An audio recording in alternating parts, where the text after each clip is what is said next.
Shalom teman-teman TBJ yang luar biasa. Bagaimana kabar kalian hari ini? Mari kita saksikan video yang menarik berikut ini. Jadi sebenarnya begini, kalau misalkan kita mau melihat Isa atau Yesus dalam kacamata sains murni, sejarah, itu cuman ada dua kisahnya itu yang valid secara historis. Bahwa beliau ketika dibaptis dan beliau ketika disalibkan, udah.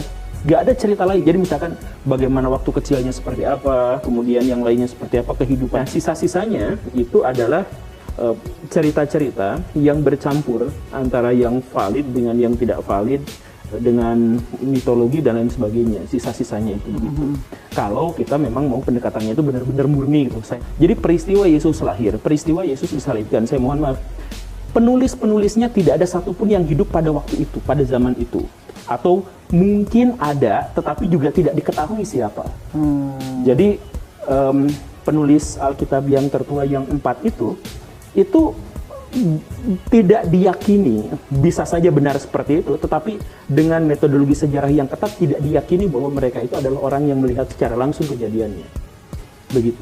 Nah, karena itulah maka apakah Yudas itu menggantikan Yesus dan sebagainya, diserahkan kepada iman masing-masing, agama masing-masing. Guru Gembul dan Maya Estianti berbicara tentang kekristenan, maka mereka yang bukan Kristen ini berusaha untuk memayungi doktrin dan konsep teologi mereka, dan keluarlah pernyataan bahwa secara saintis dan historis tidak ada penulis Injil yang hidup sejaman dengan peristiwanya Yesus Kristus. Tapi apakah benar demikian? Mari kita bahas. Yang pertama, Injil Matius. Injil Matius ditulis oleh Matius sendiri yang merupakan seorang pemungut cukai dan termasuk di dalam 12 murid dan rasulnya Yesus Kristus sendiri. Bahkan secara saintis, penemuan naskah Magdalen yang disimpan di Magdalen College di Oxford di Inggris itu membuktikan bahwa Injil Matius itu sudah selesai ditulis sebelum tahun 66 Masehi. Dan tidak hanya itu, pada abad pertama, Irenaeus yang merupakan murid langsung dari Polikarpus dari Yohanes itu mengungkapkan dalam bukunya Melawan Ajaran Sesat bahwa yang menuliskan Injil Matius adalah Rasul Matius sendiri, yaitu salah satu dari ke-12 muridnya Yesus Kristus sendiri. Bahkan Epifanius yang hidup sejaman dengan Hieronymus atau Santo Jerome dalam bukunya Panarion mengonfirmasi bahwa Rasul Matius yang menulis Injil Matius.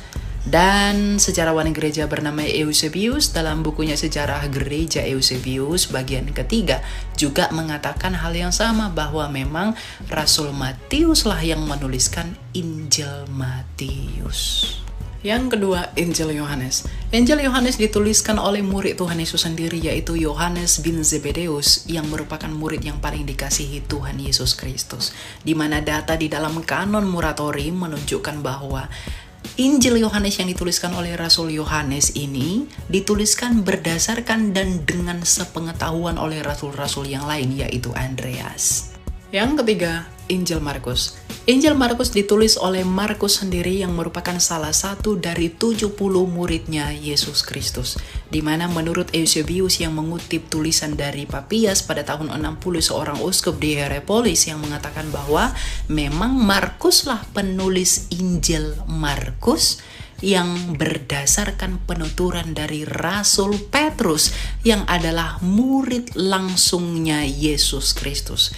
Jadi Rasul Markus itu mencatat Injil Markus berdasarkan apa yang dituturkan oleh Petrus sendiri. Bahkan Hieronymus atau Santo Jerome dalam bukunya De Filiis Illustribus di bagian ke-8 mengatakan bahwa Markuslah yang menulis kitab Markus berdasarkan penuturan Petrus bagi masyarakat Roma yang berbahasa Yunani. Yang keempat adalah Injil Lukas. Injil Lukas ditulis oleh Lukas sendiri yang merupakan salah satu dari 70 muridnya Yesus Kristus. Tujuannya dituliskan Injil Lukas ini adalah untuk diberitahukan kepada Theophilus mengenai keajaiban Yesus Kristus.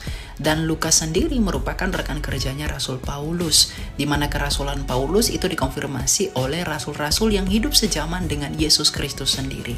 Dan meskipun Lukas tidak menyaksikan secara langsung mengenai peristiwa itu, tetapi apa yang ditulis oleh Lukas sama sekali tidak bertentangan dengan apa yang ditulis oleh Matius dan Yohanes yang hidup sejaman dengan Yesus Kristus dan menyaksikan peristiwanya secara langsung.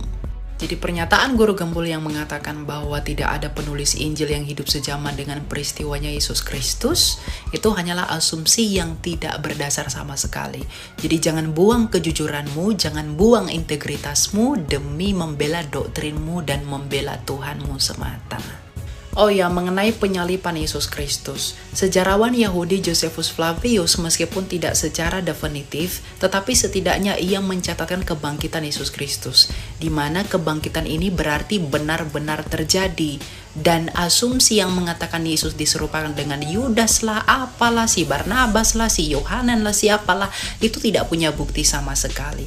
Jadi kalau Anda menyalahkan kekristenan dengan tidak ada yang hidup sejaman dengan Yesus lah, dengan bla bla bla, itu tidak membuat imanmu benar, gitu loh. Karena jikalau iman kami saja kamu pertanyakan mengenai hal-hal yang demikian dan menurutmu itu amburadul, coba pertanyakan kepada imanmu sendiri. Saya yakin dan pasti bahwa milikmu pasti akan lebih timpang begitu. Ya, jadi belajar lebih dalam, jangan berbohong, harus jujur. Ya, orang cerdas harus jujur. Tuhan berkati.